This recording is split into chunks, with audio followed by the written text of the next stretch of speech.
നിങ്ങളുടെ ഇഷ്ട പരമ്പരകൾ എക്സ്ക്ലൂസീവായി സൺ നെക്സ്റ്റ് ആപ്പിലൂടെ തികച്ചും ഫ്രീ ആയി ഇപ്പോഴേ ആപ്പ് ഡൗൺലോഡ് ചെയ്യൂ. സൂര്യ, മോളെ, മാനസേ, മോളെ, മോളെ, മോളെ, കണ്ണു തുറക്കും മോളെ.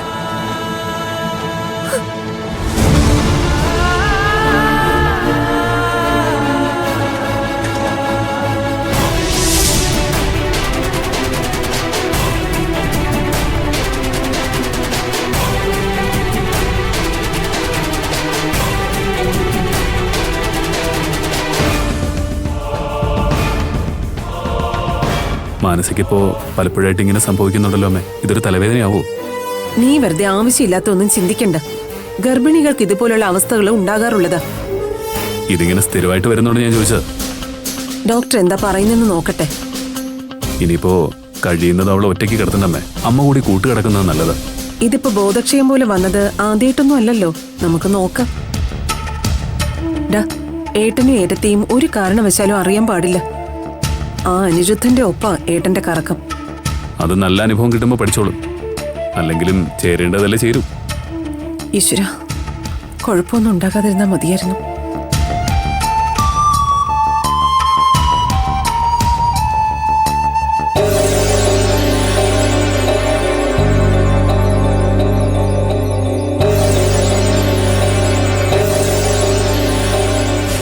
ഞാനിവിടെ ഹോസ്പിറ്റലിൽ നിൽക്കുക.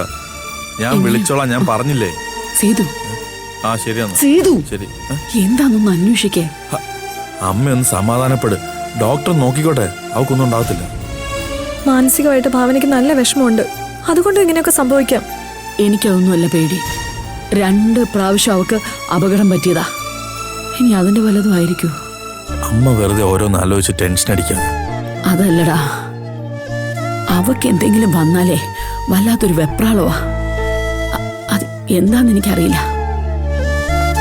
ഭാവനയ്ക്കും അങ്ങനെയാണല്ലോ അമ്മേ. അമ്മയ്ക്ക് എന്തെങ്കിലും വന്നാൽ ഭാവനയ്ക്കും അത് സഹിക്കില്ല. എന്റെ ഈശ്വര, എന്റെ കുഞ്ഞിനെ കാത്തോണേ. സൂര്യ വിളിച്ചു പറഞ്ഞാലോ? സാധാരണ എനിക്ക് എന്തെങ്കിലും ചെറിയൊരു അനുഭവം ഉണ്ടായാൽ സൂര്യ കൃത്യമായിട്ട് അവിടെ ഓടിയെത്തും. പക്ഷേ ഇപ്പൊ സൂര്യ എവിടെയായിരിക്കും? വിളിച്ച് കാര്യം പറഞ്ഞാലോ? സൂര്യ, ഞാനിപ്പോ ശരിക്കും ഒറ്റപ്പെട്ടതുപോലെ തോന്നാ. ഇപ്പൊ നീ എൻ്റെ അടുത്തുണ്ടായിരുന്നെങ്കിലെന്ന് ഞാൻ ആശിച്ചു പോവാ. രമേശ, നീ അവിടെ കാര്യം പറഞ്ഞില്ലേ? ആണോ? ആ ശരി. അമ്മേ,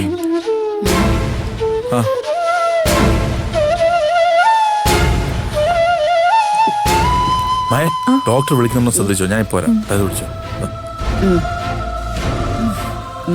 ഫോണില്ല.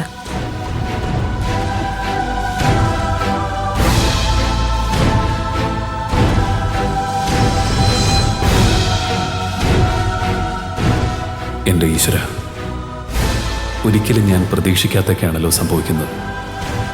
ഭാവനയ്ക്ക് വേണ്ടി കാവലിരിക്കേണ്ട ഞാൻ മാനസിക്ക് വേണ്ടി കാവലിരിക്കുന്നു. ഇല്ല ഭാവന, എന്ത് വന്നാലും നിന്നെ അകറ്റി നിർത്തി എനിക്കൊരു ജീവിതമില്ല.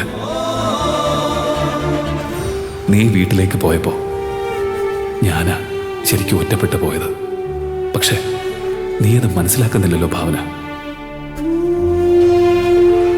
ഇനിയും ക്ഷമിക്കാനും സഹിക്കാനും എനിക്കാവുന്നില്ല. ഈ നിമിഷം നീ എൻ്റെ അടുത്തുണ്ടായിരുന്നെങ്കിലെന്ന് ഞാൻ ആഗ്രഹിച്ചു പോവുക.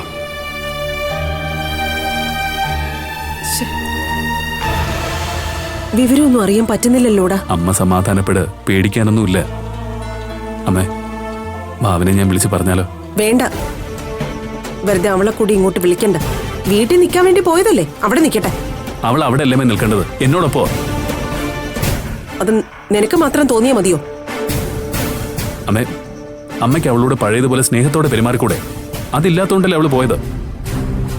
എനിക്ക് ആരോട് സ്നേഹക്കുറവൊന്നുമില്ല. മാനസ മോളുടെ കാര്യം ഞാൻ നോക്കിക്കോളാന്ന് പറഞ്ഞത് അവക്ക് ഇഷ്ടപ്പെട്ടിട്ടില്ല. അതുകൊണ്ട് അവള് വീട്ടിലേക്ക് പോയത്. അങ്ങനെയൊന്നും ചിന്തിക്കുന്നവളല്ലമ്മേ അവള്. എന്തോ ഒരു വല്ലായ്മ ഞാൻ അവളിൽ കണ്ടിരുന്നു. അത് തന്നെയാ അവൾ കുറച്ചു ദിവസം വീട്ടിൽ പോയി നിൽക്കാനുള്ള കാരണവും. എടാ, നീ അവളെ നല്ലവളാക്കാൻ വേണ്ടി കള്ളങ്ങളൊന്നും പറയണ്ട. അവൾക്ക് ഇനി ഇഷ്ടമുള്ളപ്പോ വരട്ടെ, അല്ലെങ്കിൽ അവിടെ തന്നെ നിന്നോട്ടെ. അമ്മ ഇങ്ങനെ രണ്ട് പക്ഷം കാണിക്കല്ലേ. അമ്മയ്ക്ക് മാനസ പ്രിയപ്പെട്ടവളാണെങ്കിൽ എനിക്ക് ഭാവനയാ പ്രിയപ്പെട്ടവള്. ഇപ്പൊ ഇതിനുള്ള മറുപടി ഞാൻ പറയുന്നില്ല.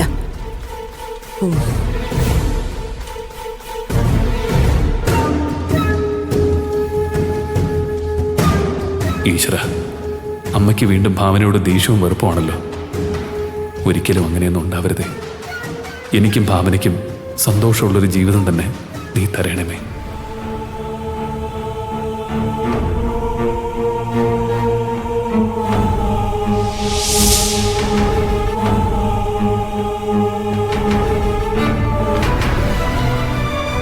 ഭാവനെ, ഭാവനെ, ആ ഡോക്ടർ, ഇപ്പൊ എങ്ങനെയുണ്ട്? വന്നപ്പോഴുള്ള ക്ഷീണമൊക്കെ മാറി ഡോക്ടർ. എന്നാ ഇനി ഒരു സന്തോഷ വാർത്ത പറയട്ടെ. എന്താ ഡോക്ടർ?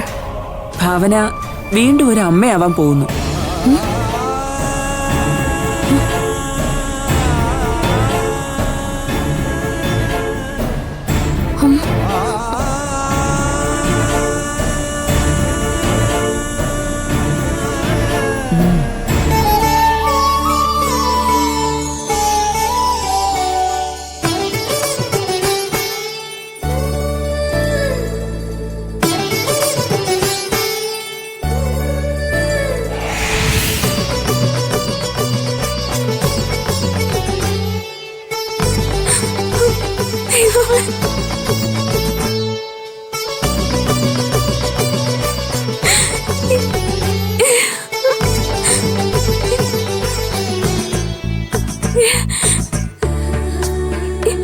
ഡോക്ടർ, എന്താ ഭാവന, വിശ്വാസം വരുന്നില്ലേ?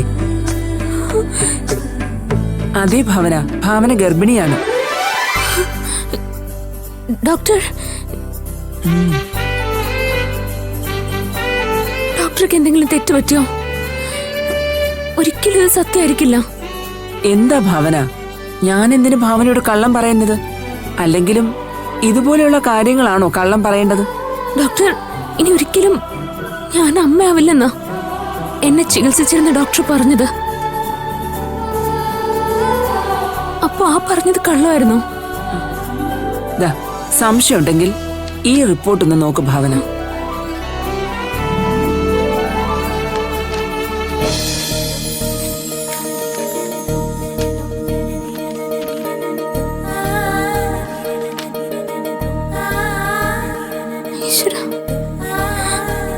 ഡോക്ടർ,